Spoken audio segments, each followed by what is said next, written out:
Lovers ಒಂದು alien movie release ಆದಮೇಲೆ ಅದು ಯಾಕೆ ಸದ್ದು ಮಾಡಿದೆ ಈ ರೀತಿ ಡಮ್ಮಿ ಆಗಿದೆ ಅನ್ನೋದು ಆ ಮೂವಿ ನೋಡಾದ್ಮೇಲೆ ನನಗೆ ಲಿಟ್ರಲ್ ಆಗಿ ಅರ್ಥ ಆಯಿತು ಅಂತ ಅನ್ಬೋದು. ಹಾಗೆ ಏಲಿಯನ್ ಫ್ರಾಂಚೈಸಿನ ಇದು 9ನೇ ಭಾಗ ಮೂವಿ ಅಂತ ಅನ್ಬೋದು.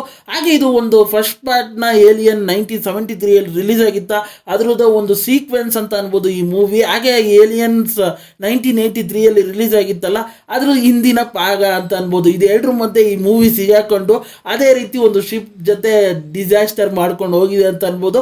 ಹಾಗೆ ನಾನು ಯಾವ ಮೂವಿ ಬಗ್ಗೆ ಮಾತಾಡ್ತಾ ಇದ್ದೀನಿ ಅಂದರೆ ಏಲಿಯಸ್ ರೊಮ್ಯಾನ್ಸ್ಲೆಸ್ ಅಂತ. ಈ ಮೂವಿ ನೋಡಾದ್ಮೇಲೆ ನನಗೇನು ಇಷ್ಟ ಆಯಿತು, ಏನು ಕಷ್ಟ ಆಯಿತು ಅನ್ನೋದನ್ನೆಲ್ಲ ಈ ರಿವ್ಯೂಯಲ್ಲಿ ತಿಳಿಸ್ಕೊಡ್ತೀನಿ. ರಿವ್ಯೂಗೆ ಹೋಗಿಂತ ಮುಂಚೆ ನನ್ನ ವೀಡಿಯೋಸ್ಗಳು ತುಂಬ ಜನ ನೋಡ್ತಾ ಇದ್ದೀರಾ. ರಿವ್ಯೂಸ್ ಎಲ್ಲ ನಿಮಗೆ ಅನಿಸ್ತಂದ್ರೆ ಈ ವಿಡಿಯೋ ಇಷ್ಟ ಆಯ್ತಂದರೆ ಈ ವಿಡಿಯೋಗೊಂದು ಲೈಕ್ ಮಾಡಿ, ಹಾಗೆ ನನ್ನ ಚಾನಲ್ನ ಸಬ್ಸ್ಕ್ರೈಬ್ ಮಾಡಿ ಮತ್ತು ಬೆಲ್ ನೋಟಿಫಿಕೇಶನ್ ಆನ್ ಮಾಡಿ ನನ್ನನ್ನು ಸೋಷಿಯಲ್ ಮೀಡಿಯಾ ಪ್ಲಾಟ್ಫಾರ್ಮಲ್ಲಿ ಫಾಲೋ ಮಾಡ್ಬೋದು. ಲಿಂಕ್ನ ಡಿಸ್ಕ್ರಿಪ್ಷನಲ್ಲಿ ಕೊಟ್ಟಿರ್ತೀನಿ. ಹಾಗೆ ಮೂವಿಯ ಡ್ಯೂರೇಷನ್ ವಿಚಾರಕ್ಕೆ ಬಂದರೆ 1 hour 59 minutes ಇದೆ ಅಂತ ಅನ್ಬೋದು. ಹತ್ತತ್ರ 2 hour ಮೂವಿ ಬರುತ್ತೆ ಅಂತ ಅನ್ಬೋದು.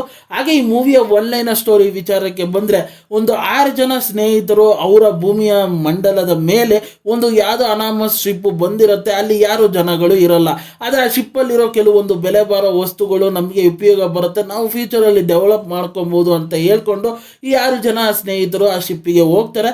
ಅಲ್ಲಿಂದ ಅವರ ಮುಖಿ ಏಲಿಯನ್ ಮೇಲೆ ಆಗತ್ತೆ.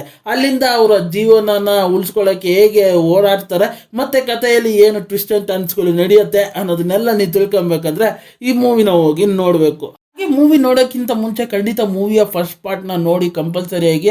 ಅದು ನೋಡಿದರೆ ಮಾತ್ರ ನಿಮಗೆ ಕೆಲವೊಂದು ಅಂಶಗಳು ಈ ಮೂವಿಯಲ್ಲಿ ಅರ್ಥ ಆಗೋದು ಅಂತ ಅನ್ಬೋದು. ಹಾಗೆ ಮೂವಿಯ ನನಗೆ ನೆಗೆಟಿವ್ ವಿಚಾರಕ್ಕೆ ಬಂದರೆ ಅದೇ ಹಳೆ ಪೇಶಿಪ್ಪು ಆ ಯುವಕರು ಆ ಪೇಶಿಪ್ಪಿಗೆ ಹೋದ್ಮೇಲೆ ಆ ಏಲಿಯನ್ನು ಮುಖಾಮುಖಿ ಯುವಕರ ಮೇಲೆ ಆಗತ್ತೆ. ಅದರಿಂದ ಇವರು ಸರ್ವೈವಲ್ಗೆ ಹೋರಾಡ್ತಾರೆ ಅನ್ನೋದು ಈ ಮೂವಿಯ ಒಂದು ಸಿಂಪಲ್ ಸ್ಟೋರಿ ಅಂತ ಅನ್ಬೋದು. ಇದರಲ್ಲಿ ಏನು ಹೊಸತನವಾಗಿ ಯಾವುದೇ ಅಂಶಗಳು ಈ ಮೂವಿಯಲ್ಲಿ ಫೀಲ್ ಆಗಲ್ಲ ಅಂತ ಅನ್ಬೋದು.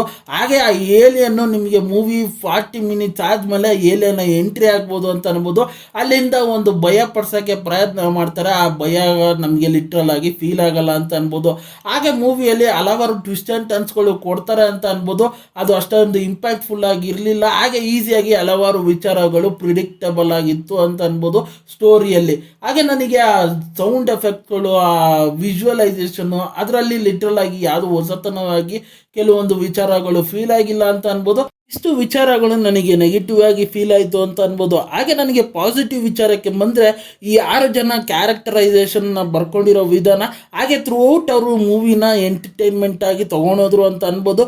ಎಸ್ಪೆಷಲಿ ಒಂದು ರೋಬೋ ಫ್ಯಾಕ್ಟರ್ನ ಮೂವಿಯಲ್ಲಿ ತೊಗೊಂಬಂದಿರೋದು, ಅದು ಒಂದು ಕೆಲವೊಂದು ಟ್ವಿಸ್ಟ್ ಆ್ಯಂಡ್ ಟರ್ನ್ಸ್ಗಳನ್ನು ಮೂಲಕ ಆ ಕ್ಯಾರೆಕ್ಟರ್ ಮೂಲಕ ಕೊಡೋಕ್ಕೆ ಪ್ರಯತ್ನ ಮಾಡಿದ್ರು. ಅದು ಸ್ವಲ್ಪ ಎಂಜಾಯಬಲ್ ಆಗಿ ಎಂಟರ್ಟೈನ್ಮೆಂಟ್ ಆಗಿತ್ತು ಅಂತ ಅನ್ಬೋದು.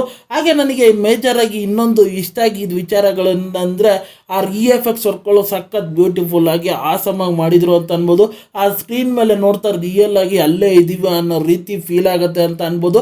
ಹಾಗೆ ಏಲಿಯನ್ನ ಒಂದು ಮುಖದ ಮೇಲೆ ಬೀಳ್ತಾರೋ ಏಲಿಯನ್ನ ವರ್ಕ್ಗಳು ಬ್ಯೂಟಿಫುಲ್ ಇತ್ತು ಅಂತ ಅನ್ಬೋದು. ಆ ಸೀನ್ಸ್ಗಳೆಲ್ಲ ಲಿಟ್ರಲ್ ಆಗಿ ಎಂಜಾಯ್ ಮಾಡಿದೆ ಅಂತ ಅನ್ಬೋದು. ಹಾಗೆ ಕ್ಲೈಮ್ಯಾಕ್ಸಲ್ಲಿ ಕೆಲವೊಂದು ಟ್ವಿಸ್ಟ್ನ ಕೊಟ್ಟಿದ್ದಾರೆ, ಅದು ಸಖತ್ ಭಯಂಕರ ಆಗಿತ್ತು ಅಂತ ಅನ್ಬೋದು. ಹಾಗೆ ಒಂದು ಹೊಸತನವಾಗಿ ಏಲಿಯನ್ನು ನಾವು ಕ್ಲೈಮ್ಯಾಕ್ಸಲ್ಲಿ ನೋಡ್ಬೋದು ಅಂತ ಅನ್ಬೋದು. ಸಿಕ್ಕಾರ್ಬಿಟ್ಟೆ ಕ್ಲೈಮ್ಯಾಕ್ಸ್ನ ಎಂಡ್ ಮಾಡಿರೋ ವಿಧಾನ ಸಖತ್ ಎಂಟರ್ಟೈನ್ಮೆಂಟ್ ಆಗಿತ್ತು ಅಂತ ಅನ್ಬೋದು. ಮೂವಿಯ ಪಾತ್ರದ ವಿಚಾರಕ್ಕೆ ಬಂದರೆ ಈ 6 ಜನ ಕ್ಯಾರೆಕ್ಟರ್ ಸಖತ್ ಬ್ಯೂಟಿಫುಲ್ ಆಗಿತ್ತು ಅಂತ ಅನ್ಬೋದು. ಒಂದು ಮೇಜರ್ ಆಗಿ ಅವ್ರು ಕೊಟ್ಟಿರೋ ಪಾತ್ರನ ಚೆನ್ನಾಗಿ ನಿರ್ವಹಿಸಿದ್ದಾರೆ ಅನ್ನೋ ರೀತಿನೇ ಮೂವಿ ನೋಡ್ತಾ ಫೀಲ್ ಆಗುತ್ತೆ ಅಂತ ಅನ್ಬೋದು.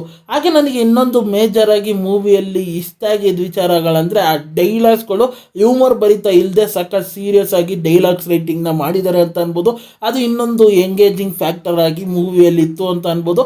ಮೂವಿ ಓವರಾಲ್ ಆಗಿ ನನಗೆ ಹೊಸತನವಾಗಿ ಏನೂ ಇರಲಿಲ್ಲ, ನನಗೇನು ಅಷ್ಟೊಂದು ಇಂಪ್ರೆಸಿವ್ ಆಗಿ ಮೂವಿ ಇರಲಿಲ್ಲ ಅಂತ ಅನ್ಬೋದು.